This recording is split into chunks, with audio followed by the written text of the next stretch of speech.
Beaten by a bitch, a sniveling cur, who projected all his problems into one he should have loved. He said, "Don't you snitch, it's your or my word. You have not seen the bottom, just how low I'll make you go." Tortured by a bitch did not become. He showed that little bitch he was a true wolf's son.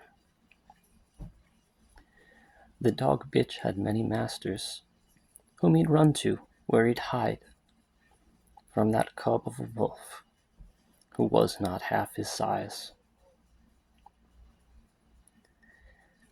Leashed and muzzled was he cast into the pit. As the dogs gleefully bit him, he dreamt of wilderness. If I could see you alone, under that moonlit sky, I'd tear into your soft fat flesh, though you'd be twice my size.